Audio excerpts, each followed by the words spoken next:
Military Broadcast Radio, the station that's giving veterans a voice. Find us on the web at mbradio.us. Think of all that time. Every wait in the winter. All that time. No one else saw. Every sprint in the summer. Every sacrifice. Early mornings on the levee. Late nights in the film room. Bus rides to playoff games. Every bump in the road. Every moment of ecstasy.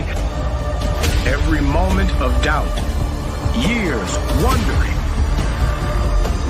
is it all worth it? It's all led to this. Man, I got this.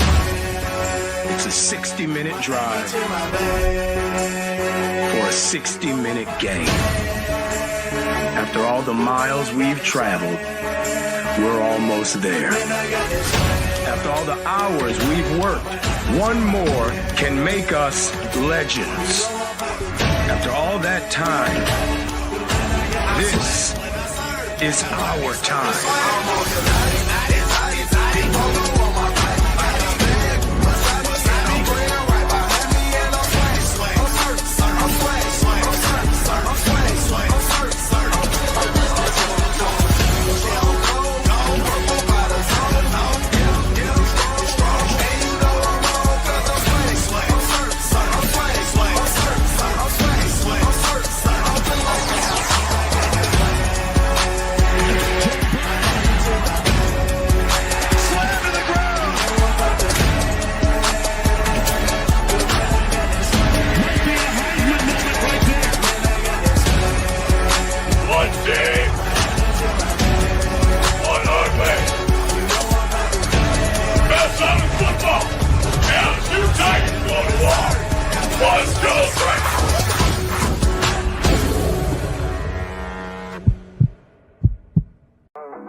Caveman on the line. HG got the stats. No filters, no suits, just facts on blast. He seems like no nonsense guy. Like re-emphasize that for the Saints fans out there on TikTok. Caveman. What did you just say? The rebuild starts right now. Marshawn Lattimore's gone, so the defense, like we're not getting any better. To the left, got the edge and grind. We break it all Get into down Smith. like What a pass! That's it! Daniel Smith with the game winner! Oh my goodness! And that is why you have Aaron Fry pass the ball in. We roar from the base to the backfield floor. No filters, no fake control. We So real year. Like you have you have the best quarterback in the league, arguably, the best wide receiver in the league, and you've got the best edge rusher in terms of total sacks in the season. And you're 4-7, and your playoff chances are hanging on by it. HG on deck, stats loaded and primed. Reading the field. Let's make it interesting. We're making it interesting. Come on. Give us the freaking one. Breaking down ball like a heat wave blade. Oh, let's go! Oh, no. Put him in there. Did not put him in there. We see through the hype. Call out the Warriors.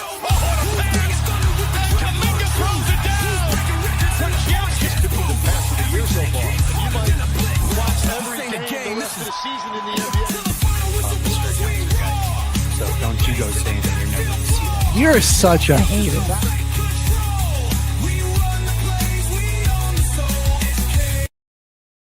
The station where our veterans' voices are heard, MBR Talk. Hey, thanks for tuning in. Welcome, Quack. Program are those of the speakers and do not necessarily reflect the views or positions of any entities they represent. Find us on the web at mbradio.us. For your All right, everyone. You are looking live at Till the Final Whistle. Your host, Caveman, in the building. Got HG in the house. And it's a happy new year. College football playoffs. That second round quarterfinal. All those bowl games. Orange Bowl, Rose Bowl, Sugar Bowl, and Cotton Bowl passed. Our other bowl games have all fully completed now. Outside of those main games. Done with bowl season, except for We are the getting final. ready to name a national champion. And sadly, on the other side of things, man, the NFL regular season is over for all those fans. Their teams aren't making the playoffs. Head to the couch and watch with everybody else. Mm-hmm. I'm gonna be there. Saints aren't making the playoffs this year, but it was an awesome season. I have one of my favorites that I got to watch in my entire life. I'll say that for sure. We got some great games. Yeah, I mean, all year round. It was awesome. Every week of that season, we had, I think it was like at least 2 games a week that were just absolutely incredible football to watch. This will certainly go down as one of the most entertaining NFL seasons we've had. It's up there. I'm really happy with it. Yeah. It was a thriller. And sad to watch the Chiefs go 6-11, so that's even better. Right. That was nice too. Sad that it's over, but we're on to the playoffs. And we should have some fantastic playoff football ahead of us as well. Got your 1 seed bye locked up. Broncos and Seahawks. Freaking Ravens, man. Ravens barely out. Would have had to host the Texans though. I mean, they would have. That would be a crazy game. Still. That would be a tough one. Yeah, we'll see how Rodgers does against that Texans pass rush. He is not as mobile as he used to be, but they do get DK Metcalf back. We have a lot of NFL to cover, but we wanted to open the show with the champions of the SCS getting crowned last night. Montana State Bobcats, the Illinois State Redbirds in an overtime thriller. This was one of those games, man, that just reminds you why you love the sport of football. Not just like the on-the-field action, but the human element to it as well. There was just so many cool things about this game. On Montana State and Brett Vegan and everything he's done for that program, how close they've been getting, and they just couldn't get it done. Finally getting that done. And then Illinois State was the Cinderella story. Underdog in like pretty much all of their playoff matchups. They defeated the number 1 seed in the North Dakota State Bison. They beat Villanova on the road. Villanova hadn't lost at home in over 2 years. So just an incredible story for them to be there, and just a gut-wrenching way for their story to end. So we had play. And there was just so many guys balling out in this game, man. Not a lot of punts, no field goals in this one. There was 1 field goal attempt that got blocked. And yeah, these teams were just, these were just insane moments. A lot of long drives too, man. It was special watching guys like Dane Steele hurdle defenders and leap into the end zone. Just so many big moments in this one. That was his second catch. Was that touchdown that you're talking about? That was one of the best plays of the game right there. Just the 33-yard touchdown, dove in the end zone, hurdled the guy. Hurdle the man, managed to keep the balance to stay up there and be able to basically stumble close enough and then leap a crouched position and get that ball to the end zone. That was incredible. And the final few minutes of this game was absolutely insane. So Illinois State trailing for a good chunk of this game. They were down, multiple scores for most of this game, and they were down 14 going into the fourth quarter. 28-15.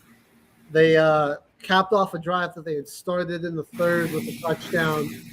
They got a stop, went on another long drive, scored a touchdown, to tie it back up, and then you get another stop. They hit a big play on the third down that got them in the field goal range, and it looked like they could force Montana State to burn all their timeouts, go ahead and kick a field goal. And so they got it under a minute, 4th and 1 out around the 20 with a minute, 57 seconds left rather. They go out there to kick that field goal, and it gets blocked. I don't know who on Montana State came through with the block, but they blocked the kick, and now it looks like, Montana State's in business to potentially go and win this game. But a procedural penalty, false starts were kind of killing them throughout the game, and then a bad snap, just not the quarterback not ready for it. Justin Lamson, who played a fantastic game, not ready, gets a bad snap, and so then they're forced to punt it. And then we get overtime, right? And Illinois State answers first. Dylan Lord, who balled out in this one, 13 receptions for 161 yards, 2 touchdowns. He scores the first touchdown of overtime. And Illinois State goes out there to kick the extra point, and it gets blocked again by Montana State. And so now a touchdown and a good PAT is all the Bobcats need to win the game. So then, after picking up their first down in overtime, Montana State runs a run play that goes nowhere. They attempt to pass. Lamson isn't on the same page with his wide receiver. 3rd and 10. Hits a guy in the hands, a little behind him, but it's a very catchable ball. And it gets dropped right at the sticks. Now your season's on the line. 4th and 10. What are you going to do here? Illinois State brings this all-out pressure. Lamson drifts back in the pocket to buy himself a little bit of time and walks a beauty to his receiver. Big plays all night. Taco Dowler catches the touchdown. It's good. The PAT is all you need to win this thing, and it's thrilled to give the State some champions. It was really an insane game. Story there. Like, the special teams mishaps for Illinois State is going to be the story to say that lost them the game, honestly. 2 blocked field goals in this one. Missed out on 4 points. You think about it, your defense got the stop after the field goal. They make that. They win the game. They don't even have to go to overtime. Totally different story we'd be telling. Yeah, I mean, I think there was just the long snapper, this holder, just didn't seem to be on the same page. We're getting the ball down in time. Yeah, the first one, their cadence was just too obvious. I mean, somebody timed it perfectly to come around the edge and block that. So that kick never even had a shot. And then this other one, it was a bad snap, kind of low. It took the holder a second to get it down, and that gave a defensive lineman in the interior just a chance to sort of burst through the middle of the offensive line and have enough room to jump up and get a big paw on that one for the second block. So, man, you got to just feel for Illinois State's QB, Tommy Rittenhouse. He played the game. Laid it out all on the line, dude. He 33 of 46, 311 yards, 4 touchdowns. I mean, he was incredible in this one, and just not much more he could have done. That's where you're like, man, that's that healing element of it. You feel for that guy because he played his heart out He just was so close, but wasn't able to get it done. And Justin Lamson, this is a guy who had bounced around some FBS programs for a lot of his career and never really got like the chance to he had no shot before. Yeah, he was he was at most like a run specialist quarterback and a backup, but he really wanted a chance to be the cap of the starter, and lead his own team. And Montana State gave him that opportunity. He had a fantastic season with him, and he had himself a 4-touchdown game, 2 through the air, 2 on the ground, to cap off a really great season. Yeah, people be forgetting about the FCS. While the level isn't the same as the FBS, there's still some real special moments and players and games at this level of division. Yeah, we're gonna have to cover it for it. Right, and it's just as you gotta just, if you love college football, we're just football in general, man. And you missed this game, I feel for you. This was a special ball game to watch. It was definitely a good way to cap off the FCS season. I mean, I'm looking forward to see it next year. I mean, you're not always there to catch all the games, but there's still great moments that everyone's got to see. You want to talk about some overrated teams? The SEC has plenty of looking bad here in bowl season. You know what? Let's just 2 wins. Let me just pull up that conference in general. We can go through for each one of their individual matchups. So against non-SEC teams in bowl games and playoff matchups, the SEC only has 2 wins.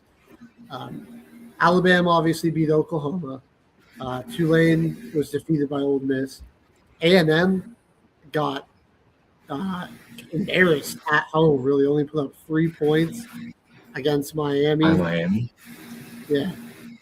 Virginia beating Missouri in the Gator Bowl. LSU supposed to be all this be hot crap with lost by 3. Lane Kiffin there. Didn't they didn't they just land Brenton Swordsby, LSU? He just signed somewhere. Was it with the Tigers? Let me click on their school here real quick.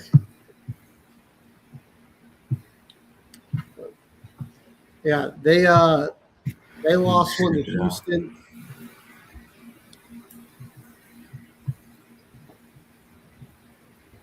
Yeah, the transfer portal is getting active right now. Illinois defeating Tennessee, who supposedly one of those quality wins. You got Michigan for Alabama rather. Texas, honestly, the best performance I think outside of Ole Miss in the postseason, the best performing team. Really, I think if Texas could have locked in earlier in the season, they would be in the playoff and be a favorite for the national title. The way they looked to finish this season, the way Arch Manning played with that defense, like it all came together.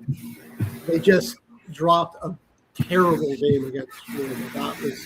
That loss to Florida, the sole reason they didn't make it into the playoff, which is unfortunate because I think it would be like between that. I think they're an even better team than Ole Miss right now.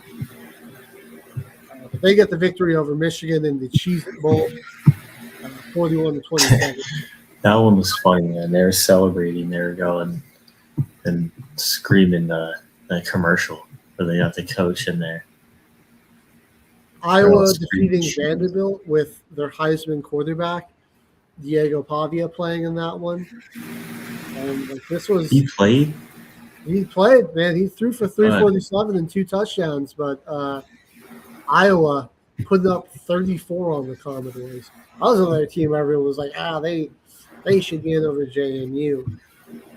Indiana embarrassed Alabama at the Rose Bowl.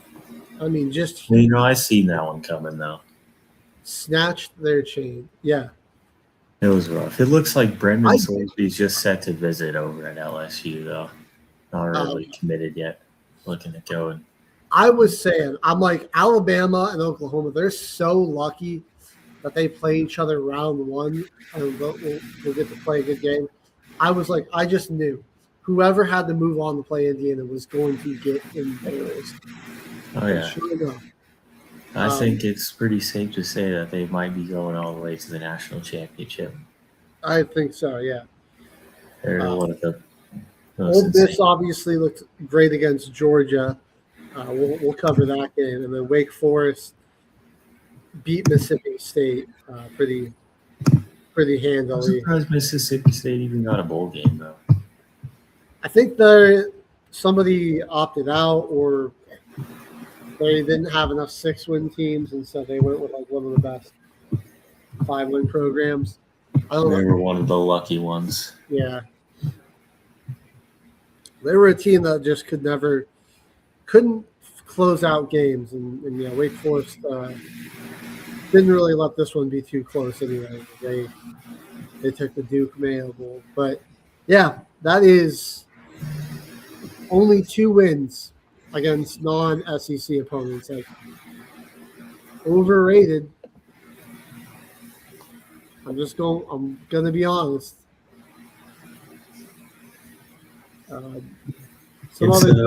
It's not as easy to bias them anymore, and I don't think it's worth it. I think all the teams that did make the playoff, definitely you could reconsider. Would you rather see a Miami Texas A&M rematch maybe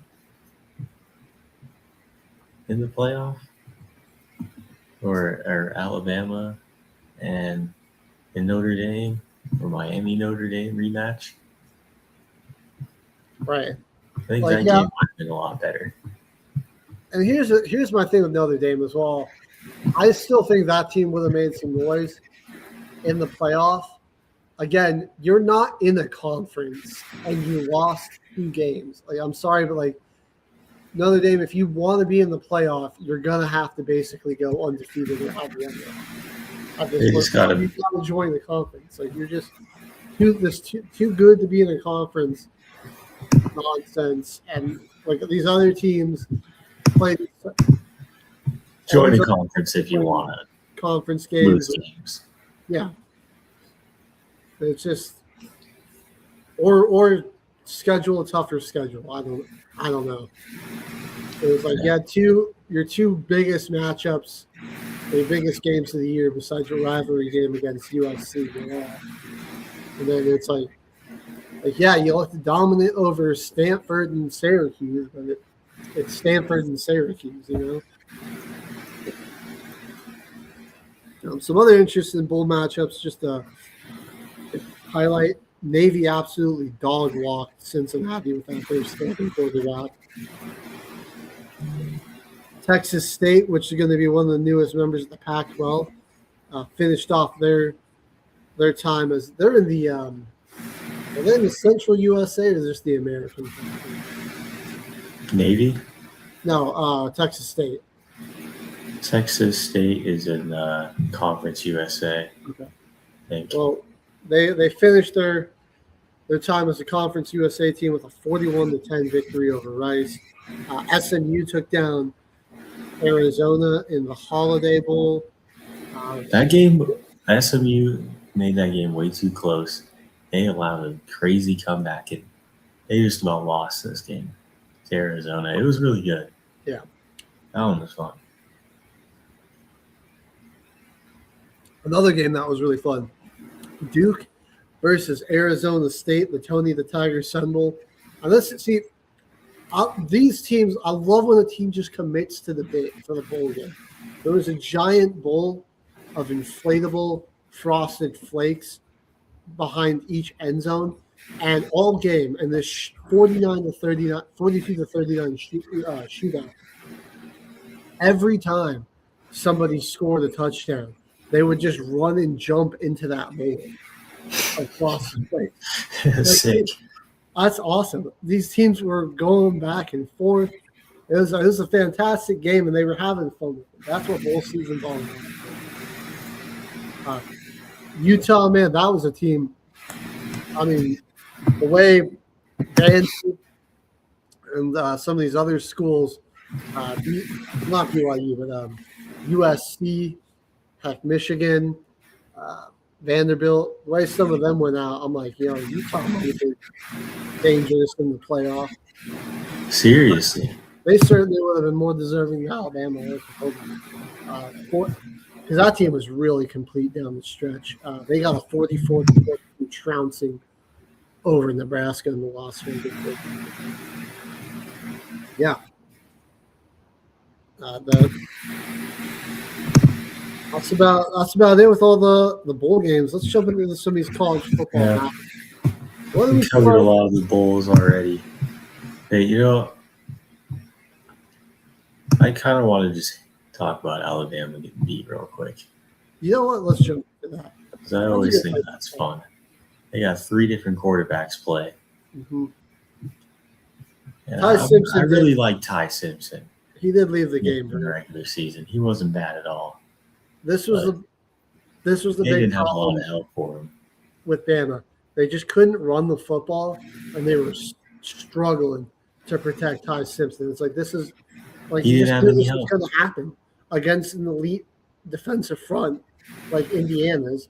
I mean, against Auburn, against Georgia, against Oklahoma, and then against he had been just getting pounded back there by the pass rush the past few weeks. They had no run game to support him. It's kind of a miracle he made it as far as he did, but it's if you watch football, you could see that this Bama team was going to struggle to keep their quarterback healthy and safe. And it's what? It was all year long. They had a few games where they got their running game active, but it was on a few of their layups along this season. Never in any other real big matchups where it was Alabama ever able to run the football. Always really, really reliant on Ty Simpson and what he was able to do through the air. I mean, he beat Oklahoma last week, but it's just a way better team all around. And Fernando Mendoza is going to just lock you down. 2 incomplete passes, 14-16, 192 and 3 touchdowns. Dude had more touchdowns. They're backing him up with 215 rushing yards. Oh, they just Caveman Black had 99 and Roman Hemby had 89. Yeah, I Indiana was just far away the better team out there. What Kirk Cignetti's done with that program, I mean, you're okay, yeah, this is, I think, beyond anybody's expectations. You're okay, maybe Indiana can start being a little competitive in the Big Ten and play for some good bowl games and stuff and start to build the program, attract better recruits. Now, how about going 24-2, making the playoff both years and being just the Big Ten champions by year 2 and the outright national championship favorite? And your only 2 losses that he's had as a head coach were against the 2 teams that played in last year's national championship. Yep. And check this out. They landed a crazy transfer. They got Fernando Mendoza's brother, but Josh Hoover, TCU, commit to Indiana not too long ago. So they're about to lose Fernando to the draft, but they still got 2 guys that they might be able to make some noise with still the next season. Because Hoover, he's just a sophomore too. He's not really, or maybe he's a junior. Because Alberto's he's a freshman. Mm-hmm. So I mean, he's still got some time to sit back. So Josh Hoover, going to be either a junior or a senior. So, I mean, but like an experienced quarterback that was pretty – he did pretty well this season. Wait. They also landed running back out of Boston College, Turbo Richard, for next year. They got a tight end from Miami to transfer, wide receiver Nick Marsh, Michigan State. Dude, oh my God! So they'll be right back. Safety, Cincinnati, and Preston Zachman, safety from Wisconsin. Yeah, I mean, dude, Kirk Cignetti is an absolute The masterclass. baller. This run at Indiana is insane. He's from that Nick Saban coaching tree, and he's the best Nick Saban assistant we've seen, I think, take over a program. I mean, this is like Indiana went from an afterthought in football in the Big Ten to that. Like now they, I mean, with this recruiting class, this transfer class, and after what they're doing, they're setting the standard. This might be the next great college football dynasty that we're looking at here. Oh yeah, I don't want we'll see how this season ends out here and everything. But like that's where, I mean, at that point, like that's where the trajectory is kind of looking. I mean, this guy's on the sideline. His team's just like goes up 38-3, and he's just mean mugging, just staring at the field, like doesn't care at all. They're staring at the other team's sideline, right, watching like, the play go down. They just did not let up on the Tide. I mean, he can't. His record at James Madison was so insane too. I think he's only lost like 5 games in the last like 5 years as a head coach. Well, I mean, like I think he's a big reason that program took off the way it did and why they moved from the FCS to the FBS. Like he was a big reason for that, man, because like they won the FCS national championship their final year in the FCS, and then they transferred to the FBS. Mm-hmm. And then their second year made it to the college football playoffs. So, well, why don't we talk a little bit about their competition coming up, the Oregon Ducks, who, well, I think a lot of people, everyone always knows Oregon for the offense, but I'm telling you, I think this Ducks defense is the better part of this team. It's nasty. I mean, what they did to Texas Tech, dude. Texas Tech was tearing through everybody. Albeit they didn't have like the most gauntlet of schedules, but there were still some pretty good defenses that they played that they torched, a la BYU, Utah, Houston even. Arizona State was kind of the only team that held them in check.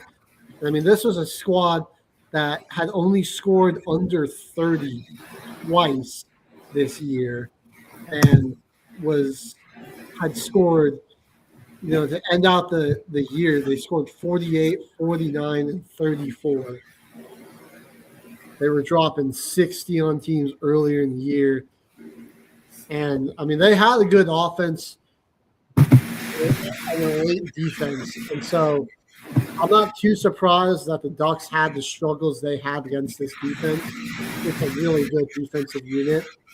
But the way the Ducks just smothered, this unit and how bad Glenn Morton looked. I mean, this guy had a great season. Only 4 interceptions going into this game. He'll throw for 22 touchdowns, 2,500 yards. And, that was with him missing a few games because of injuries. Cameron Dickey was, looking like one of the top 10 backs in the nation. But the pass rush, man. Mateo. All over. Yeah, Mateo Uyunglele, right? What's the other guy? Number 44. What was his name? Titum Lutu. Like those guys they're such dominant edge rushers. I like Bryce Bowshetter and Dylan Feynman, the linebackers. Dude, those guys are two great run fit linebackers. But it was the true freshman Brandon Finney stole the show. I mean, he was absolutely the MVP of this game. 3 takeaways. And again, true freshman player on this stage. 2 interceptions and a fumble recovery. So And they're set with the linebacker. Honestly, I think Oregon, well, they could have had more points. They hurt themselves. They shot themselves in the foot a lot offensively, which is why I think like they could be scary because like when Dante Moore and this offense are on, like there's a reason Dante Moore is the best or is the highest rated prospect and like most NFL ready quarterback or just like the highest ceiling of a quarterback because he is just an elite drop back passer, man. And so like a lot of there were bad snaps, there was a lot of holding false starts, just like drive killers, and then just like the ball getting batted down at the line. So there's a lot of instances where a good drive, all of a sudden they got pushed out of field goal range, or they went for it on 4th down a lot and only converted about 50% of the time. So they kind of left points on the board there because Dan Lanning was very aggressive. They were only 4 of 19 on 3rd down. I really think like Oregon could have easily like won this game like 41-0. Oh yeah, I like the aggression, man. If your defense is getting that many stops, and they weren't even getting in field goal range, you might as well keep going for it and try to run the score. Because why else? Why else wouldn't you? To beat Indiana, they're going to either have to be more efficient on 3rd and 4th down, or a little more conservative and less aggressive and take points. Just take the 3 when they can get it. But I really think this was just while Texas Tech's defense did play really well, there were a lot of self-inflicted injuries on the Ducks. So this game between them and Indiana, I probably still lean the Hoosiers a little bit, but it's going to be close. If Oregon can clean up some of the dumb things that kept this game close for as long as they did, they could pull off the upset. I'm excited for this game next weekend. It's going to be awesome. All right. Which one do you want to move to next?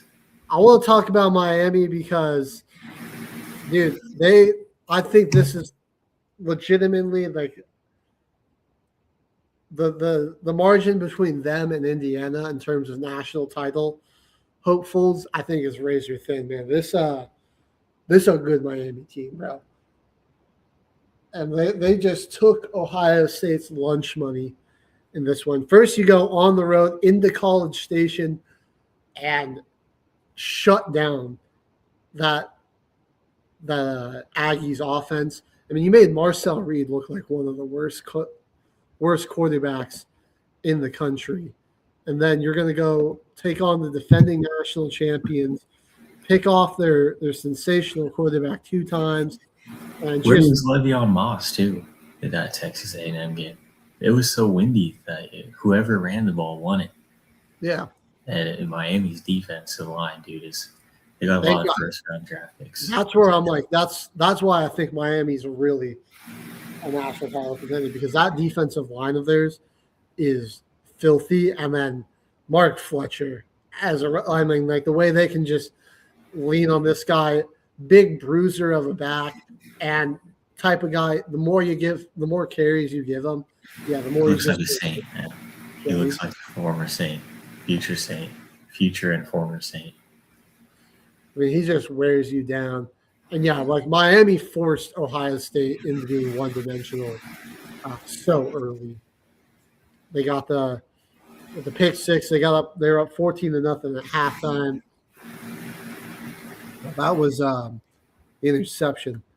That was Keontae Scott. Which, fun fact, he picked in San Diego State, San Diego High School State Championship. He picked off Julian Saban's older brother for a pick six. And then in this game, on a very similar type of play, jumped this route and took it to the house for a pick six. So, I mean, he's up 2-0 on the Saban family right now. Oh, yeah.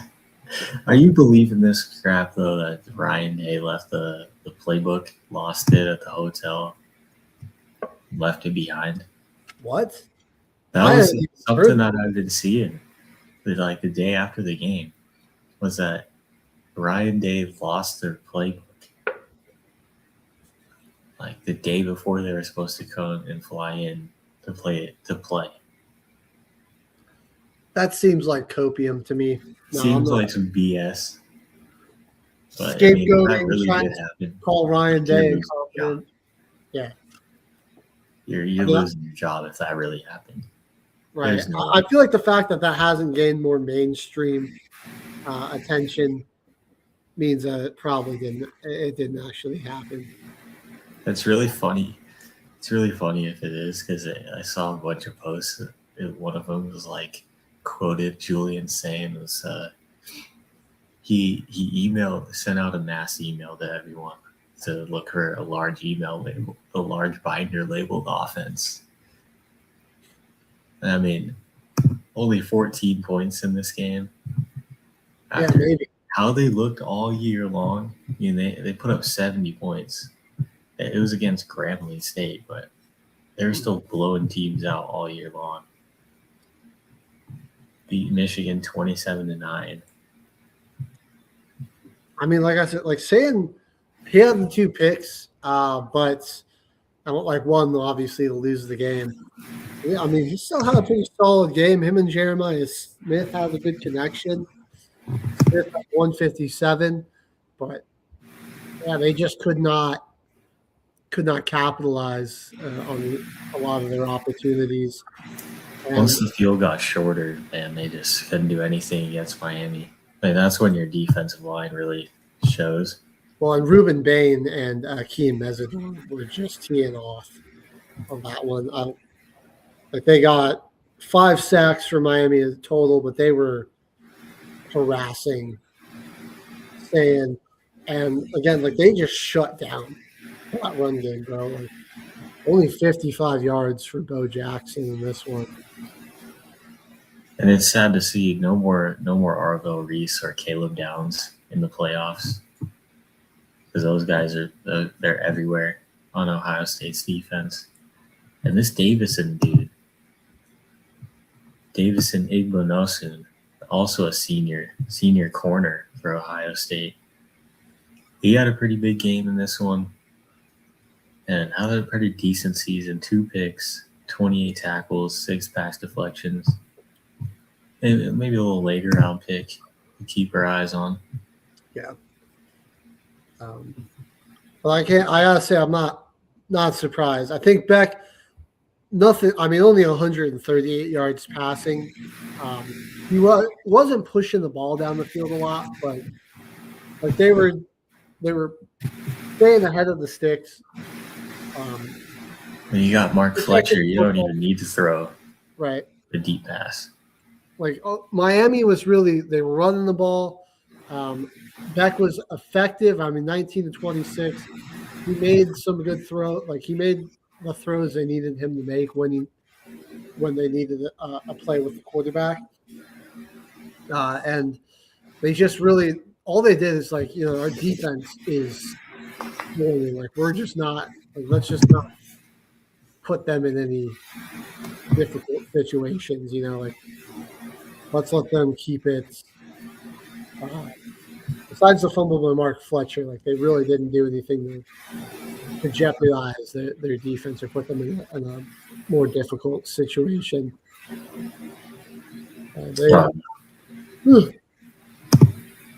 excuse me, they answered. So be interesting to see. I don't know, like he's saying, I think he's technically draft eligible. I don't know if he's made a decision. He is just a sophomore. I believe Jeremiah Smith, he has to play one more year. He's got to play one more season because he came in when he was technically still a senior in high school. Yeah.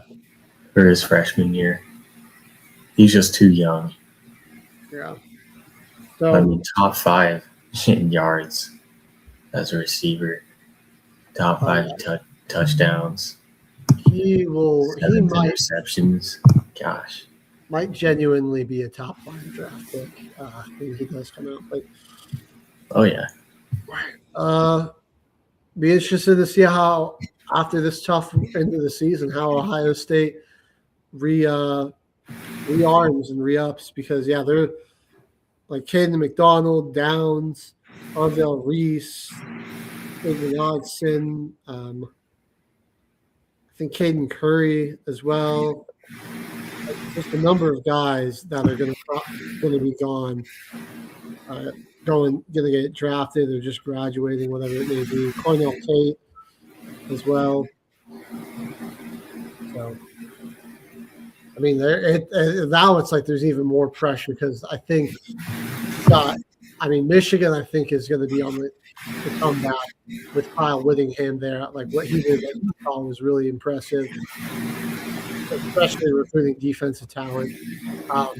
Oregon may have Dante Moore back, but they're still going to be a powerhouse. Indiana's taking over the Big Ten. I think USC, they're like that.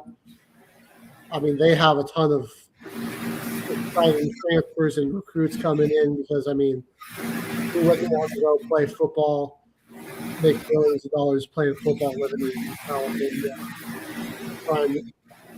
prime destination there.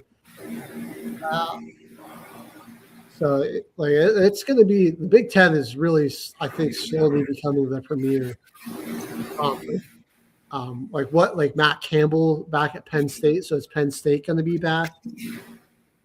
I'm excited to see what that recruiting class is like. I was always just see if there's a track for them. See if they got any big signings. With the UCLA, I think there's a chance that they can maybe get some things figured out there. Who else is in the Big Ten? I haven't mentioned. I don't know. Like I'm probably forget Washington. That's another team that really is a good off season away from being super good again as well. So far, looking like they're loading up a couple defensive line guys. Illinois. I almost forgot about Illinois too. Zay Robinson, wide receiver, going over to Penn State. A couple guys at safety. An Iowa State receiver, Chase Sowell, going over to Penn State. Yeah. They're loading up on D-line right now. That's a lot of their main pickups. I really think the Big Ten, man, it's starting to prove itself or become the premier conference. What? You don't like the Big Ten, Leela? Whoa! What the heck? This out. What's wrong with the Big Ten, Leela? All right, sorry guys. This out. Here's why so many Iowa State guys are going over to Penn State. Their head coach was from Iowa State. And Rocco Becht. Rocco Becht's going to Penn State? Yes. Oh, my God. They're starting running back, Carson Hansen. That's why Sowell is going as well. They got 2 Iowa State receivers. They're getting a linebacker, Cooper Ebel, is going over. So Penn State's going to be Iowa State. Even they literally got the backup, the freshman backup transferred. Oh, my goodness. Freshman backup quarterback.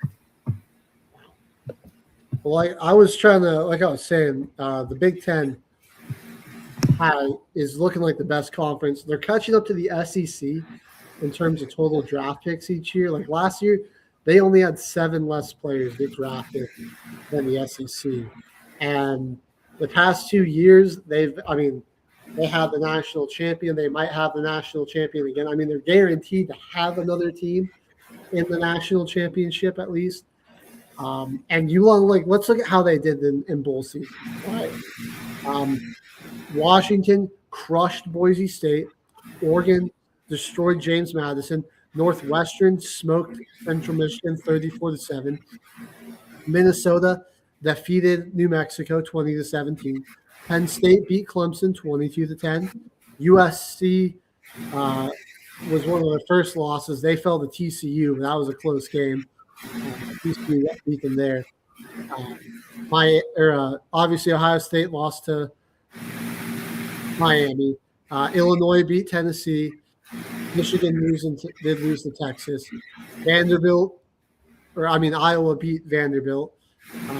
Nebraska just ran into a powerhouse in Utah, and they didn't have Raiola, I don't think. I think Raiola was transferring.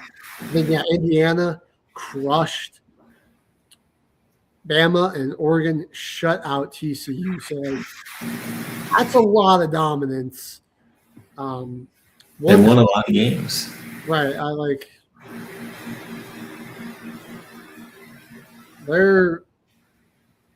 I think they're starting to become that team to beat in that conference to be in, man. I think it's past couple of years it's overtaken the SEC. So, I'm excited to see it. Our final game that we haven't discussed gets that resurgence, But yeah, the final game that we do have is the All-State Sugar Bowl, and by far, best game of the weekend, dude. Ole Miss comes in and gets the upset on the Georgia Bulldogs, 39-34. The ending of this game, HG didn't really like it too much, man. How come? Yeah, there was there was a little bit of a weird penalty call. I'm trying to go to the Wayback Machine.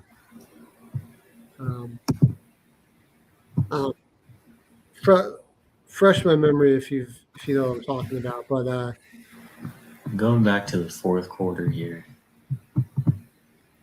Let's look at some possessions. Was it the safety? Well, that was Georgia just messed up. That was at the very end. I'm kind of blanking on what I was thinking of, but just as a game in general, some high level quarterback play. Chandler obviously looks like he did more statistically than Stockton with the 362 to just 203 passing. Stockton did have the 2 rushing touchdowns in this one, but these guys were just making some big time throws. The Chambliss extending plays with his legs was electric. I can't wait to see his combine because he's a senior. He's seeking another year of eligibility, so if the NCAA grants him that, he's going to be back at Ole Miss next year. It is. He is technically a true freshman, even though he is a senior. He just spent 3 years at FCS level, right? Division II. Division II. So I think that's what he's trying to like. That's the thing. Is I haven't played. I've been in the NCAA, because that incorporates every school, but he's I haven't been at this level for that long. I think it's more than likely that he does get that year because Ole Miss just got that new deal signed with Kawan Lacey, their sophomore running back. So they're not really losing anyone to the transfer portal so far, any of their big name guys. I know some guys major part of this team's success is Kawan Lacey. They kept their coordinators who are doing a fantastic job in this one. They're staying through the championship run, but I know like they're losing their OC, and I think somebody else is going over with Kiffin, and so I wonder if there are some guys that might be transferring to LSU. But I mean, it seems like, I mean, this team seemed pretty motivated despite in these 2 games, despite losing Lane Kiffin. I know that was a big question mark, like, oh, how is this team going to look? But like the talent was there, undeniably, right? And they kept a lot of the same coordinators stayed. The coach and the new head coach, man, like he's got these guys motivated to play. He's been managing the game well. They've been playing really inspired, man. The kickers in both of these matchups were good too, or for both teams rather. Canero and Peyton Woodring. Although Woodring did have the big miss that ended up being pretty costly ultimately, but they were hitting some big field goals in this one. Canero, man, he had a 56-yarder. He was like the unsung hero of this one, really. And yeah, I think the big thing too, like partially this is on the O-line, but this is also just Chambliss's athleticism and his ability to use his legs. Like, dude, not getting sacked one time was massive for the Rebs. Like he's got some insane levels of escapability in the pocket. Yeah. Right. Well, you think about how like Georgia all year was just their defensive line could just manhandle some teams. We saw them do it against Texas in the SEC championship, against Bama. They did it late, and their comeback earlier in the year against Tennessee and against Ole Miss. That defensive line really took over. That was a big reason that they didn't drop that game to Auburn. Help them, come back or help them win an ugly game against Florida. So, like, I really thought, like, Georgia was going to be the team. If there was a team to represent the SEC, it was going to be Georgia. With the experienced coach, the championship caliber defensive line, a lot of explosive, a good running game and everything. Credit to the Rebs, man. They came out motivated to play. I think they took everyone writing them off because of no Lane Kiffin. They took it personally. Like, yeah, Kiffin was a big part of building that program in the historic season, but I mean, it was the players that went out there on the field and won all the games and beat these teams and put up the numbers that they did. Huge credit to them. It's a good for them that they're getting most of them back. A lot of them are trying to come back to the team. And we'll see what happens, man. I mean, there may be a lot of guys that stay just because Lane Kiffin left, but we'll see how many guys go. All right. Yeah, you're going to get – if Chambliss is able to return, I mean, that's going to be big. Like you mentioned, Lacey's coming back. I don't know what their – let's see, some of their receivers. Harris Wallace, he's a senior, so they're probably losing him. Scribbling is a senior as well. I mean, they might have to replace some of their weapons.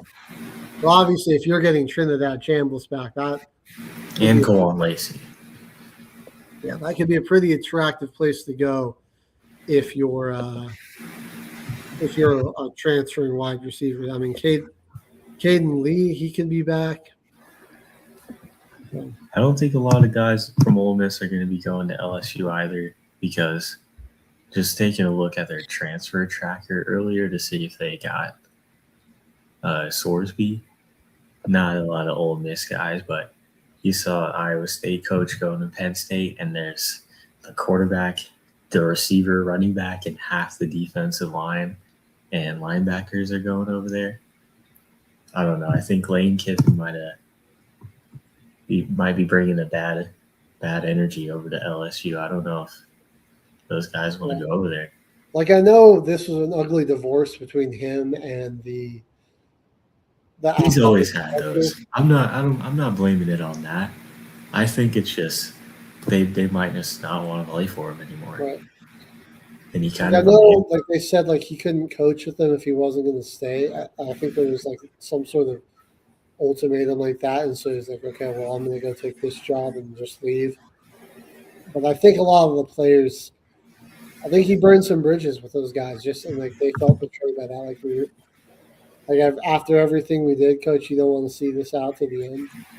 And I think that's they're playing with that chip on their shoulder, and they're like, all right, well, we're more than just our coach. You know, this team is more than just Lane Kiffin's doing. Yeah, I don't know, man. He's always had those breakups. Mm-hmm. Literally got fired out on the field by USC. That wasn't pretty. Yep. Same thing. Left LSU before. Was having a good year. Got a new job opportunity. Left. He was at Tennessee. I think he got fired. And had a lot of different college jobs, and it always seems to be a bad ending. He's a good coach or something. Good coach, good recruiter, but I don't know, man. The drama that he brings to a program, like, good luck, Tigers, but like, 4 or 5 years down the line, like, are we going to just be in the same situation? Like, what's going to be happening? And really funny pictures of what could be him on Snapchat talking to college girls. Yeah, I don't know if you saw the. I don't know if I sent this to you, but like his daughter posted this to TikTok. He like stole the basket from the basket from this grocery store, right, to carry home some food because he didn't want to pay for a bag. The basket's more expensive than the bag. He just stole it too. It's like, dude, you're making like what, like how much is he making? Like $5 million a year, something ridiculous. Like something ridiculous. You're not going to pay 25 cents for a bag. Like, yeah. What a giant cheapskate. I think his story there was that there wasn't any bags that he could pay for, and he didn't want to go to a different lane that was all full to take a bag. So he just took the bag. Still, why at that point? It didn't look like he had that much stuff. He's like, how was I supposed to carry all of it? With your hands. Freaking lame, man. This guy. All right. Well, hey, since we're gonna have to end a little early today, do you want to we'll skip our break and roll right into the NFL? Let's do a quick one because I need to see if my water is in this room quick. Okay. Sounds good. Well, then stick with us, everybody. We're going to go ahead, be right back. Do a quick break and regroup. And then when we come back, we're going to have the final week of the NFL regular season to break down for you. So don't go anywhere. You're watching until the final whistle here on Military Broadcast Radio.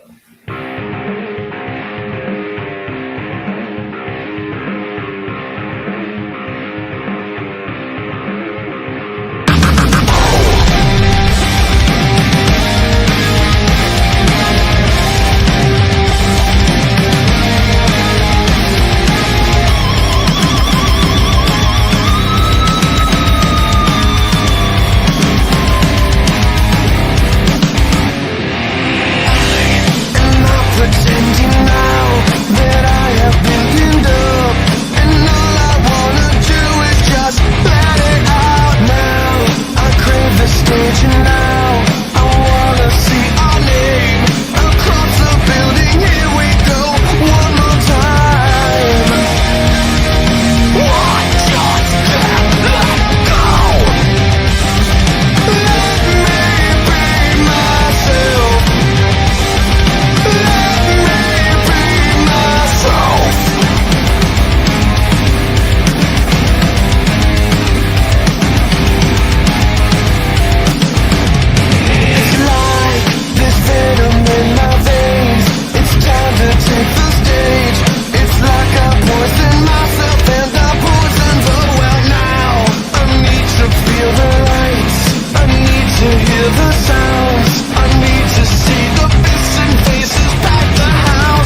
the station where our veterans' voices are heard. MBR Talk.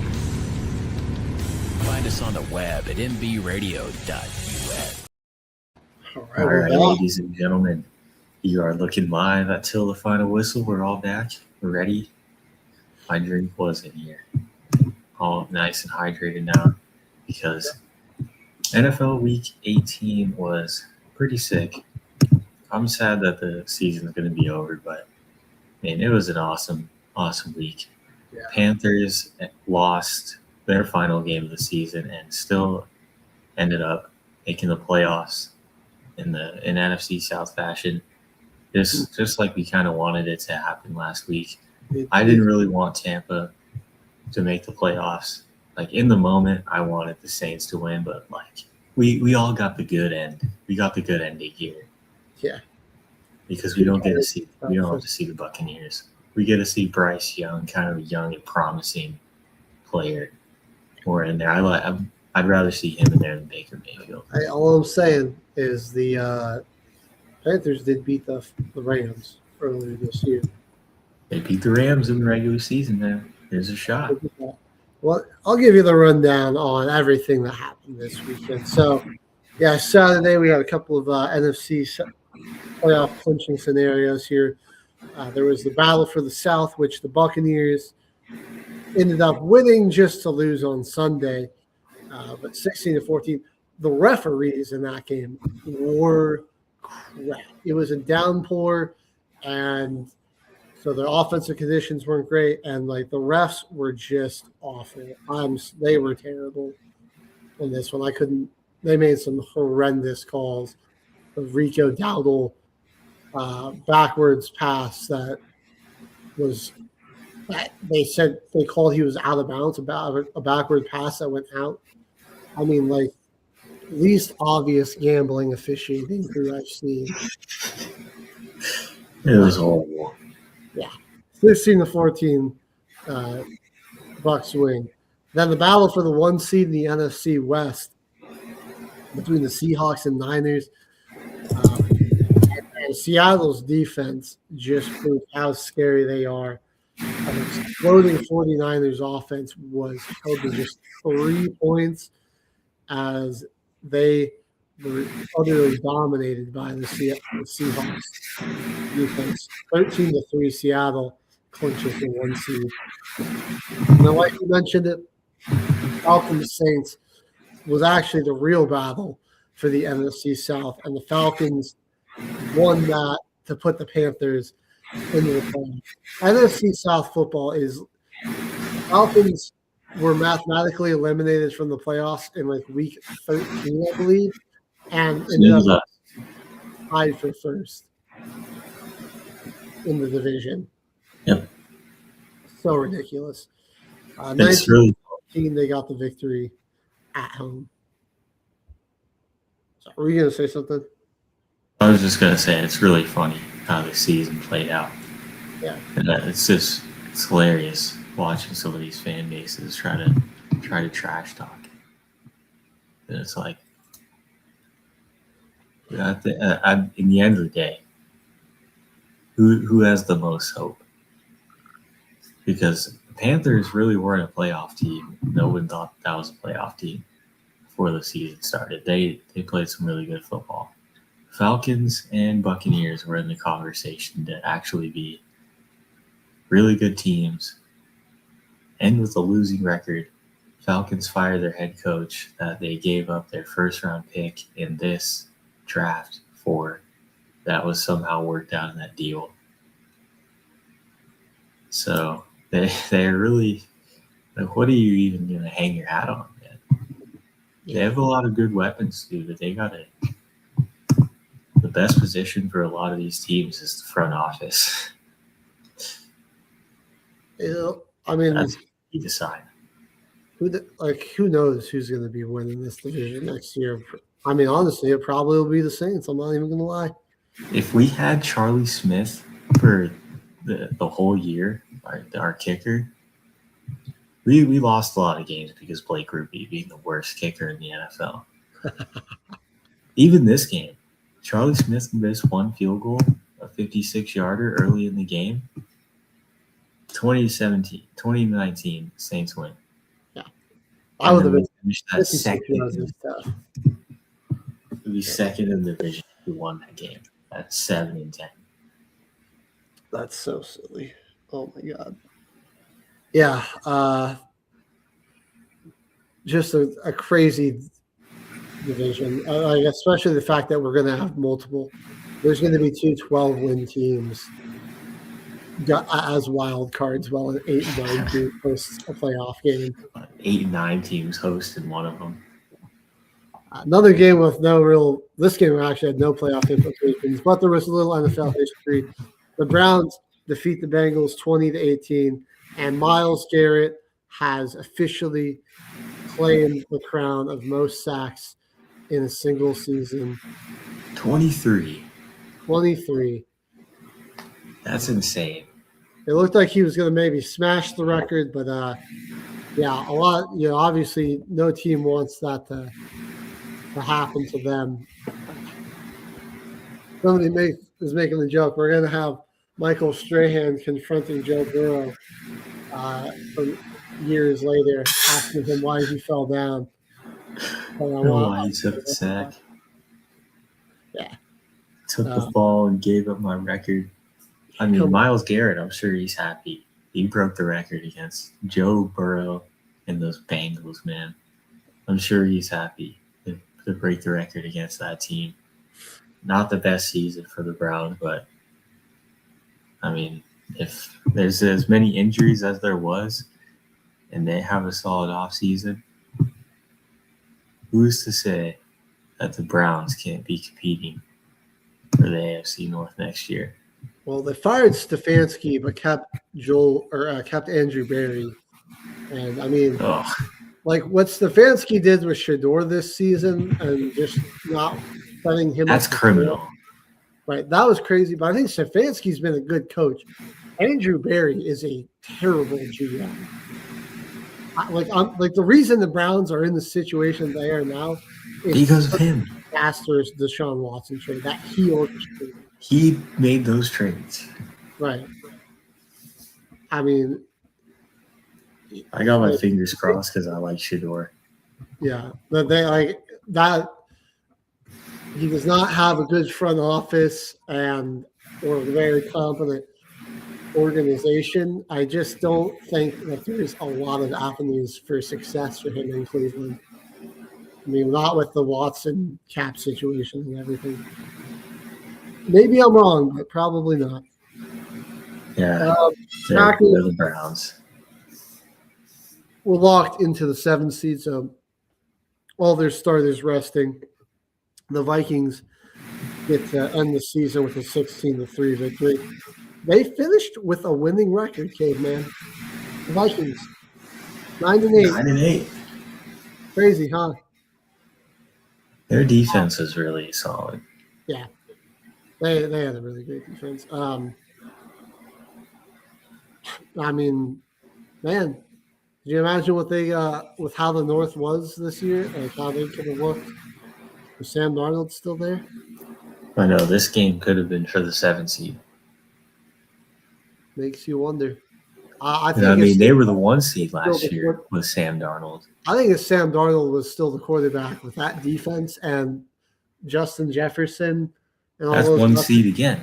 I think they would have been the 1 seed. I think that you didn't have the Lions going absolutely nuclear this year. The Bears were good, but I think you could beat them. Yeah, interesting how their season worked out. We'll see how KOC develops McCarthy. He's very injury prone though, so they're going to need a good guy. I know. The New York Giants had the schedule of doom and despair, but seriously, their schedule was rough this year.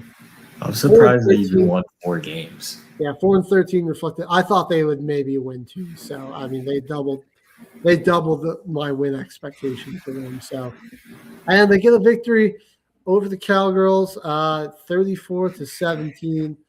A little slap in the face of the division rival. Future's bright though in New York. You've got a young quarterback that's got a ton of talent. He's full of confidence in himself, which is just guys rally around him. Great vibes in that room, that locker room.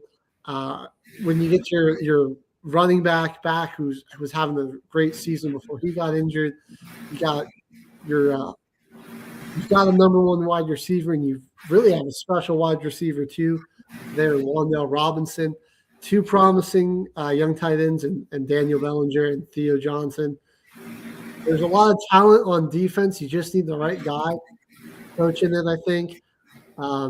Maybe a little more help in the secondary and a better running mate to go along there with Bobby Okereke and just beef up the offensive line a little bit. But yeah, New York's they got all the pieces to be good. I think it's at the team 34-17. They get the victory to end their season.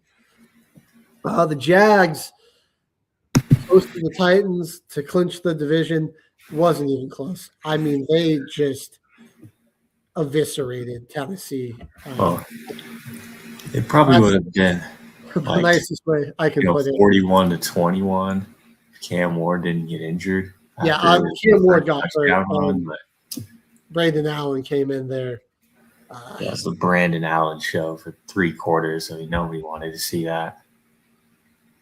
41-7. Duval is the 3 seed. They'll be hosting the Buffalo Bills. That team's looking good. Cam Little drilled a 67-yard field goal before halftime. So this guy has hit a 67-yarder, an NFL record 68-yarders, and the unofficial NFL record 70-yard field goal, all in one season. He's been nothing little about his leg. I'll say that. I know. I'm scared to see. That could be a major game changer for them in the playoffs. Too. Being able to make a kick from that deep. Dude, I mean, we'll see how it is with that much pressure from the playoffs. But if you just give the Jags a touchback on every possession, ball comes out to the 35-yard line. You can kick it. You need about 20 yards to be in field goal range if you're Jacksonville. 2 first downs. Pretty ridiculous. Not even really 2 first downs. Maybe even like 15. Yeah. First down and then line them up. Obviously, I know you don't want to be like trying to kick multiple 60-yarders in the game, but it's a weapon to have. Well, they're in a situation where that is their game-winning shot. They're not really too worried. Right. I mean, that's a weapon to have. The Texans were looking to potentially sneak into the first place in the South, but the Jags taking care of business, squandered that. But they had a really good game against the Colts. Riley Leonard. I mean, I know Daniel Jones they have him coming back. Riley Leonard, man, he might be a guy to explore some options with. He kind of balled out in this game. We'll discuss that a little more. He played really well. Wasn't able to get the victory, 38-30. The Colts win. The New York Jets. This is just the saddest team in the NFL, man. The way that they've just spent the last few weeks of the season getting absolutely destroyed. They had a nice little victory over the Falcons, and then they proceeded to lose 34-10, 48-20, 29-6, 42-10, and 35-8 this final week of the season to Mitch Trubisky. Yeah, he threw 4 touchdowns. 1 snap, handed the ball off, and then Mitch Trubisky came in there and just pieced you up. And they're going to end with 0 interceptions this season and like 3 total takeaways. That is I cannot believe. Yeah, they got 0 interceptions. 0 is almost unfathomable. Like how they 0 interceptions, and their coach was a defensive back. How? And like you were getting dog walked so badly that like there were a lot of games that like backups were coming in for you. And I mean, this whole game, like, it was a backup quarterback playing you the entire time. And nope, couldn't do it. They traded Quinnen Williams away mid-season, and he ended up with more interceptions than them, dude. On the Cowboys. Quinnen Williams got an interception, and the Jets did not. They're going to pick number 2, and I just say a prayer for whatever poor kid has to go the New York Jets quarterback. I feel like this organization, they are just so far from being like they're still in a rebuild mode, and I mean they are still. It feels so far from being able to even be competitive. This was just a pitiful season. That's the only way I can describe it. And the Jets are going to Jets it up, man. Yeah. Classic Jets. End their year with a 35-8 loss. But hey, at least they didn't get shut out, I guess. The Detroit Lions also were able to finish the year with a winning record, got a victory over the Bears in Soldier Field. Chicago nearly choked away the 2 seed, but thankfully Nick Sirianni is kind of an idiot and didn't try to keep the Commanders at home for a chance. Yeah, I don't know what that was. Yeah, so now instead of getting to host a banged-up Green Bay Packers team, you get the San Francisco 49ers. Yeah. I mean, the Bears, they honestly should have tried to win their game too, because wouldn't they have a chance? They would have had a chance at the 1 seed. No, they wouldn't have. Seattle's, they locked that up on when they beat them. Oh, okay. Yeah. But regardless, like, yeah, you want the 2 seeds, but they just kind of lucked into it. They were trying to win it. They just kind of they still had Nick Sirianni is a foolish person. But they do lose to the Lions, 19-6. They got swept by the Lions this year. Yeah. Goff ended the season with a pretty good performance. I mean, besides that Vikings game, Goff was really good all year. All right, I don't want to hear too much Jared Goff slander, but he was god awful against the Vikings when the season was on the line. All right, my Broncos came out with the most vanilla-ass game plan against the Chargers backups, and it showed. We didn't really look great offensively, but I also don't feel like we were trying too hard. It was just like a lot of halfback dive and inside zone, and, you know, just the usual Sean Payton screen and check down special. Got a defensive touchdown, and kind of, I mean, our defense just was all over poor Trey Lance. 19-3 victory. Road to the Super Bowl runs through Denver now. So let's go. All right, then we got the Chiefs and Raiders, a game that really had nothing going for it. The Raiders already locked the 1 seed up with the number 1 pick with the Giants winning. And, hey, they got a nice victory to end the season in a game that saw no touchdowns and a 14-12 victory. No touchdowns, and somehow somebody scored 14 points. 14-12 victory, though, for the – what a weird game. For the Chiefs. Yeah, it was a strange one. The LA Rams and Matt Stafford got to do a little stat padding and help that MVP case before the end of the season against the Arizona Cardinals. They beat up on them and were able to secure the 5 seed by virtue of the Seahawks winning, and they had the better head-to-head record over the 49ers. I believe they split, but they had a better record overall against the division, if I'm not mistaken. And so 37-20,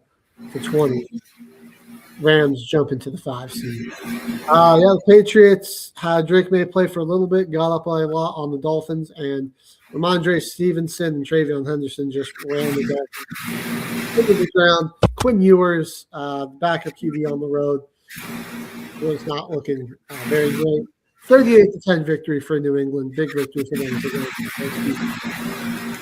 As I mentioned, Eagles played their backups against the Commanders. I don't know why, with the home advantage and a potential chance to secure the 3 seed, you wouldn't go play your starters. For Nick Sirianni, didn't do that, and the team lost 24-17 and missed out on a golden opportunity to move up into the 3 seed. And then the best game of the weekend, I would say, was Sunday. The NFL got it right. The battle for the NFC North and the final spot in the AFC playoff. Lamar Jackson made some incredible plays late, a big 4th down conversion, put his team in the field goal range, and another year, his teammates stole the game, and he's going to take a huge chunk of the blame. I'm tired of it. Lamar, and he just let down so much. I'm not saying that they're some of these losses to end their season. He's going to I mean, he didn't fumble the ball off the goal line. He didn't fumble up the goal line. Drop an easy 2-point conversion and miss this game. Please. Right. And it's been tough a lot. Well, let's flash back to Saturday with the Buccaneers and the Panthers. Ugly game. Each QB had an interception on this one. The Panthers had 19 total rushing yards. Oh my! I mean, I almost don't know how that's possible. Yeah, that is not even. They also lost 2 fumbles. Rico Dabble, Ted McMillan. So a lot of it, like, bad calls plus the self-inflicted injuries. Nose tackle Derek Brown recorded 13 tackles for Carolina. He really wanted to win and get in. And yeah, just I got like poor conditions, poor officiating. An ugly win for Tampa to barely squeak this one out just for the refs to send, or just for the Falcons to send the Panthers to the playoffs. And you're happy to see it, man. Yeah. I mean, Bryce Young, I'd say, still probably played a little bit better of the game. Only 19 rushing yards as a team. Right.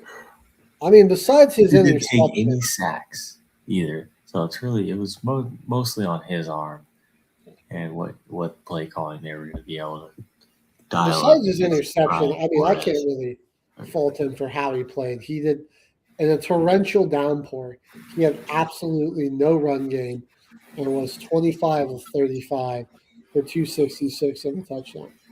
Like, yeah, Carolina didn't get sacked. Like, no crap you lost. Like, it's a hurricane out there, and your quarterback doesn't have any run support. Like, no help. 85 yards from Bucky Irving was enough for Baker was able to put up 31 of his own. They got some yardage from Rashad White as well. So I was like, if I had a little bit of balance, I mean, they ran for 140 yards. They were all right. The main reason they got this win, though, I mean, they had one of the best offensive lines, despite all their injury, skill position wise. They had one of the best offensive lines, one of the best defensive coaches, and Baker Mayfield, who, at the beginning of the year, seemed like he was able to get it done with a bunch of randoms. it didn't really matter who his receivers were. He got everyone back, and it's like their offense got worse. Right. Like the healthier the team got, the worse they looked. Man, since week 10, like the standings of the NFC South were literally like the complete inverse with like the first place. Well, for a while, the first place Bucs going 1-7. The Panthers were like 3-4, now like 3-5. The Saints ended up going like 5-3, and the Bucs or the Falcons ended up going like 5-3. So. You know what's really funny too is the Falcons would probably be in the playoffs right now if they didn't lose to the Jets. I repeat, the Atlanta Falcons could be in the playoffs if they didn't lose to the New York Jets. Yep. That's why it's kind of like, what could you really hang your hat on? Falcons fans should have been in the playoffs, should have been competing for this division. And your season comes down to a loss to 3-14 Jets. Who were like, Caveman, I cannot stress this enough. Nice. That was one of the most pathetic teams I've ever seen in the NFL history, dude. Like, even I mean, they're maybe just barely above 0-16 Lions and Browns. Like, that team just had no fight for so much of the year. And like even some of their close losses, like against like the Broncos that they had, or the Bucs, like they just still played like crap. Yeah, just found some pitiful ways to lose, and then somehow beat the Falcons just to lose by like a margin of like 22 or more every week following that.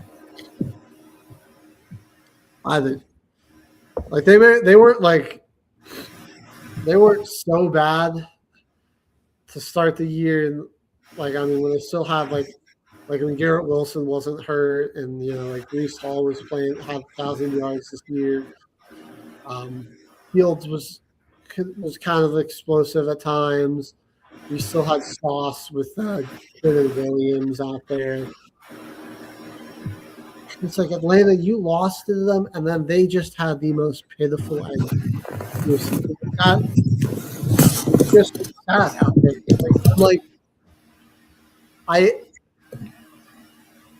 I almost think like if you ran Indiana out there, it would at least it wouldn't look as sad as what the Jets were doing.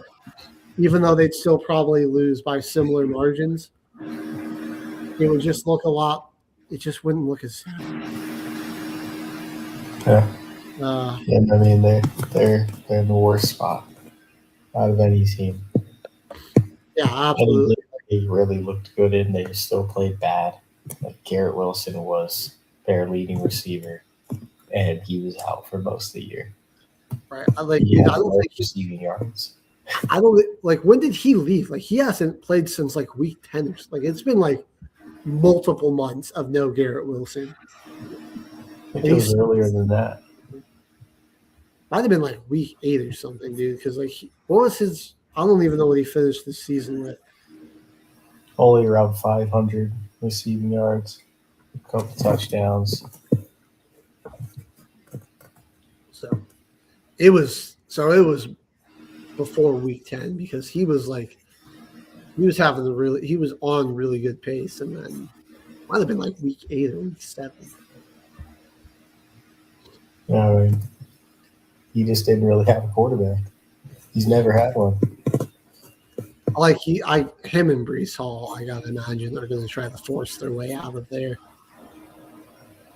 I mean, if you're the Jets, I mean, keeping them around is like, what is that going to do for you? You got to just sell, man, and just you got to just bring in new bones throughout the whole organization. Yeah, I don't know about like. I'd be interested to maybe give Aaron Glenn another year, but also like that team just did not look like they have any fight. So I wouldn't be surprised if he gets fired either, but it's tough. All right, that game against that Seattle Niners game. Let's talk about that. Seattle, dude, the speed of that defense is actually terrifying. Like the way every time a 49er caught the ball, they had just no chance to get any yak. They were hit immediately and taken down. They play fast, man. Yeah. They really set the tone with how they hit too, man. They've got a lot of guys that just like to go out there and make tackles. They were just smothering, and Purdy, just because of his escapability, man, like he only got sacked 3 times, but he was under duress a lot more than that. He's just very good at like escaping pressure and pocket manipulation, that type of stuff. CMC didn't get going at all. I mean, it was really just. I mean, he lost Sam them. Darnold show. I think like they had a really nice drive going, and then Purdy, the ball's a little behind CMC, but again, Purdy's under pressure and still gets the ball out to him. That's a ball like with how good of a receiving back Christian McCaffrey is, like he has to catch that ball. And instead, he literally like basically pitched it directly to the Seahawks defender, directly to Drake Thomas. And that was the dagger there, essentially, because even though Seattle didn't score off of that turnover or anything, that was you needed points there, and they didn't get points. When you're allowing every single rushing yard in the game, their defense was chunked on in the run game. And I was agreeing with Jimmy in the group chat, man. Like early in that game, it was only 10-3 early, but like they were giving up every single run play. It was all of them were gashing. That's what makes Seattle scary, is if they're able to run the football like this, because that's been their thing. The one draw or one take negative I've got from them is that they just don't run the football very well. But the past few weeks, it's really been coming together. And with how much they like to throw out of heavy personnel, with the running game getting going in that defense, home field advantage with the 12s. They go to the Super Bowl every year. There's a new pope. Historically. So, I mean, it looks like a lot of people are lining up for the Seahawks. I mean, that's one team to definitely pick, man. Got the first round bye. Offensive line is much better than it was for him at this point in the season than it was in Minnesota. I got more hope. Yeah, I think that's where Seattle, I think you got to kind of give them the edge as the number one defense over Houston, because thematically they're just more complex. And like Mike McDonald is just an absolute madman with his schemes and his coverages, his pressures. I like the way they get pressure while they don't have like one guy just generating all the sacks of everybody. Right. It seems to be everybody. Yeah, the hands down defensive rookie of the year, and Nick Emenwari. Byron Murphy, he doesn't get talked about enough, but dude, he is second-year player. He was very not a lot of people were talking about him last year, even though he had a great rookie campaign, or this year. But dude, I think he's the best player on that defensive line, really, if you look at it. Like I know people, you kind of look at the edges and like DeMarcus Lawrence and Nwosu, who get a lot of that pressure. But I think it's really I think it's Byron Murphy, man. He is so big in that middle. He eats up blocks. He makes a huge impact in the run game. I mean, he shut down the Young's run game here. Like his gravity as a player, it's just one of those things that like you just can't always track it statistically. But you just gotta watch the film, watch the tape, and like if you don't get two people on him up there in the middle, and you're trying to run inside, that's a TFL. And I think that really enables like the edge rushers and Nuosu and Lawrence. That's why they're and some of these safeties and linebackers that blitz is you have to double team this guy, man. He's so good. And like he'll just destroy your center or guard one-on-one like 9 times out of 10. So kind of an unsung hero on that defense.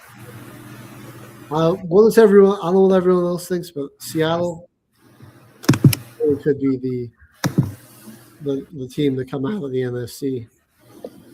It's looking like it. All right, well, let's move on to that Colts game that had some playoff implications. And this game is hilarious. It was. Because you know what, HG? There's playoff implications for the Texans, right? Mm-hmm. There was one implication for me, and that was Blake Grupe, kicker of the Indianapolis Colts, who went over to that team right after the loss to the Steelers, 27-20, where Daniel Jones got hurt. They signed him off of our free agent list. We cut him from the team, and he tried to tell the league that he was going to play more meaningful football. And they proceeded to go 1-7 for the rest of the year. And the Saints finished the year 5-3. So there's your meaningful football, Blake Grupe. You did not win a single game in the last stretch of the season. They were 0-6 for the last 6 games. It was like Daniel Jones going to Sauce Gardner going 1-7 with the Jets. Getting traded and then going 1-7 with the Colts. Yep. And it's hilarious because he was really happy there. He was really happy when they only had 1 loss. Now look where they are. It's great. And I mean, there's some uncertainty about what you do with your future because obviously you gave up those first-round picks for Sauce. And it's like, is Daniel Jones still your guy? I kind of liked what I saw the Riley Leonard, man, in this game. Against a pretty good defense. Wasn't the most accurate, but he put up 270, 2 touchdowns. He hit some nice deep throws to Alec Pierce. Made some good plays with his legs, had a rushing touchdown as well. Led this team to 30 points against, a top 3 defense in the NFL who were playing a lot of their starters for this one. It wasn't they eventually started sitting people when they saw how that game in Jacksonville was going. But I mean, a couple of the touchdowns to Alec Pierce, they still had all their defensive starters in there, Zaire Franklin was in the game, making huge plays. I mean, just being the first man to always meet Woody Marks in the hole, make the tackle. And their leading tackler, Nick Cross, the safety. He was flying in there. He played a lot of this game still. I think the Colts defense kind of sold Riley because the Texans were like, okay, well, let's pull our starters. Jacksonville's just boat racing Tennessee. We're not winning the division now. And it's then Davis Mills is still and British Brooks is still taking the Texans up and down the field, and at least they're getting field goals and everything. And I think they had the lead. They had a 30-29 lead, and they freaking let Houston go and get in the field goal range and kick a game-winning field goal, and then they had to try to do pitchy woo-woo, and instead they got picked off or fumbled and scooped up by the Giants man that is Tommy Pagaya, and he rumbled in for a touchdown. So I don't know, man. A lot of questions if you're the Colts. Like, is Daniel Jones your guy? You see what you got with Riley Leonard, man. I mean, he really wasn't bad. It's interesting. I think he played really well in this one. It's one game though. I'll be. He played really Jeremiah Love. If there's anyone that could, kind of play similar to Daniel Jones and hand it off to a good running back, Riley Leonard isn't a bad place to start. Yeah. So, especially with the throws that he made in this one, I wouldn't say that it was bad. I wouldn't say it's a bad place to start. I mean, what could he do with a fully healthy offense and everything? And then he lost Pierce. Pierce got ejected for like the softest penalty I've ever seen, and that was that. All right. Well, Broncos. They secured the 1 seed. What was going on in this game? Trey Lance was 20 of 44 because they just couldn't run the football with Vidal and Patterson. And Trey Lance ended up being their leading rusher with 69 total yards. Yeah, the Broncos offense, the conservativeness was almost, it was so boring to watch. I'll just say that. But there's a chance that we maybe get J.K. Dobbins back on the divisional round, which would be huge. RJ, touchdown machine, but man, whenever we run the ball with him, it just isn't working out, man. Like, he just can't get him going on the ground. It's weird. Like, Jaleel McLaughlin was by far the better option, and then Bo Nix ended up having the most rushing yards in this one. But this is a good game to see how the defense is just swarming and smothering the Chargers here. Got that pick 6 off of the tipped ball. Just maintained that lead in the 19-3 victory. I will put up, I do think Sean Payton wasn't going deep into his playbook, keeping it vanilla, keeping it conservative. The focus was more so on not losing the game over trying to look flashy or super or take any risks on offense. I think he was more than they were happy taking threes and punting the ball away and letting the defense win the game in this one. And I think it's good we played our starters the whole time, especially if we got the first round bye. I don't if you're gonna I don't like 2 weeks off from football. Doing the 1 week with the bye is fine, but if we went into this game resting the starters because we already had it locked up, I wouldn't have liked that as much. I just think that's too much time not playing. Yeah, it's a little stressful. Mm-hmm. But we were all fine. We got the victory. I'm happy with it. There ain't not too much to say on this game. It was not a very thrilling game, but the Broncos were just trying to get in there, not take too many risks, and just get out of there healthy with the 1 seed. And so we did that. I think we genuinely did a pretty good job of that. I thought Garrett Bowles looked like he got hurt, but he was able to come back into that game, which was a good sign. All right, we got 9 minutes left, Caveman? 9 minutes. We got to hit up the Ravens and the Steelers game. The last few minutes of the show. Yes, sir. By far the game of the day on Sunday. Yeah. And Probably the best Aaron game we Rodgers had that looked week, pretty really. good in this one, dude. I mean, he had some classic celebrations on his touchdowns, and it was just back and forth. Right, dude.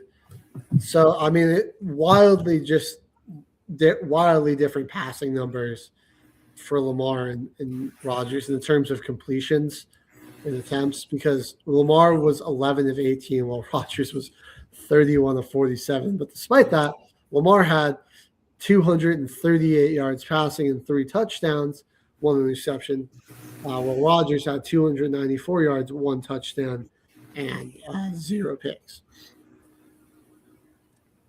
Ravens, to the credit, that 40-yard pass, dude, was crazy. Like they were giving Henry the ball a lot, which is what they should have been doing. But the Ravens, what was killing them is they just could not convert on 3rd down, and they got penalized a lot and put into a lot of positions where it's like, okay, well, we should probably just hand this ball off and see what we can get back, and probably have to punt it away. They also kind of were beaten the time of possession. So, yeah. Despite that, they had a chance to win it. I mean, it was really defensive until the 4th quarter, and then these teams were just going like up and down the field. Zay Flowers just got absolutely lost. He had a big game with 138 yards and 2 touchdowns. Lamar made a lot of big-time throws in this one and like good reads, got the ball to the open guy really quickly. And, I mean, that throw he made the Likely, great catch by Likely. Lamar gave him a shot to go up and get it. Got them in the field goal range. And what are you supposed to do? The kicker misses it. After Boswell missed the extra point. Yeah, that was insane. I mean, it's like both teams' kickers wanted them to lose the game. Man, Chris Boswell, he was so reliable. Had been like nailing all of his extra points all season. Like I don't even know, that might have been his first missed PAT all year. Let me see. Let's go to let's see. Yeah, that was literally the only extra point he had missed all season. Up until that point was 42 of 42. And then he shanked it. So on that final PAT attempt of the regular season. So like a guy that's just been so reliable his entire career and this season. Lamar Jackson got his team in the field goal range. They kind of just ran the clock down after they picked that up. I think if you were Harbaugh, maybe you could have tried, like, called a timeout and tried to get it closer. Like, give Lamar and Derrick Henry a little read option. Whoever's got the better look, let them take that and try to move it just a bit closer because you had all 3 timeouts, and then you take your last timeout with only seconds left, or at least try to get it centered a bit. Because, again, you have a rookie kicker who had been really good this season. He was kind of like pretty much right down the middle, though. Yeah, that's true. It was kind of lined up for it. That was a chip shot. It wasn't very long. How long was it, like, officially? Like 41 yards or something? Yeah, it was something. I think it was somewhere between 30 to 40 yards. It couldn't have been any longer than that. Yeah. Well, he was a rookie. That was the Arizona guy. Yeah. That's just a lot of pressure, and I think he pushed it, man. couldn't get it straight on. He was kicking from one of the hashes, I do believe. There's a 44-yard field goal wide right. But they were kicking from like the left hash too, weren't they? Let me pull up a video here. If I remember that correctly, left hash. So to push it all the way right is like he just put too much. Didn't put enough curve back on that ball. Nope. I want to see how. Here we go. Steelers win AFC North as Highway missed a 44-yard field goal. Let me see where they had him lined up. They either had him lined up down the middle pretty well, or he's on the right hash and shanked it. Straight down the middle. They lined him up straight down the middle for the 44-yard attempt, and it was wide right.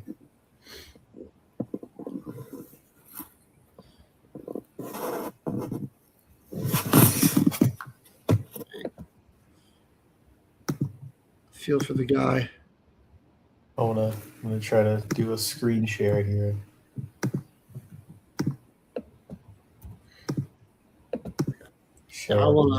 We ought to maybe replay that one. Oh yeah, no, they weren't. It wasn't straight down the middle. It was right down the middle. Damn. Okay. Well, sorry. Yeah, I mean, he's a rookie. Excuse me. Sorry, everyone. He's a rookie. He's gonna have to learn from those moments. Like I said, I think he had a good season, dude. It was. Let me pull up his stats. Like, it's just unfortunate that that's how your season ends, and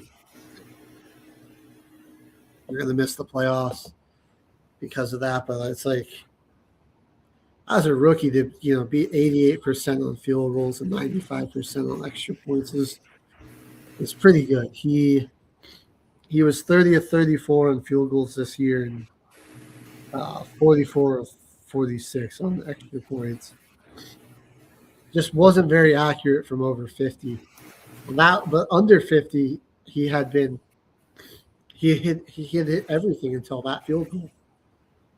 That was his first miss of under 50 yards all season.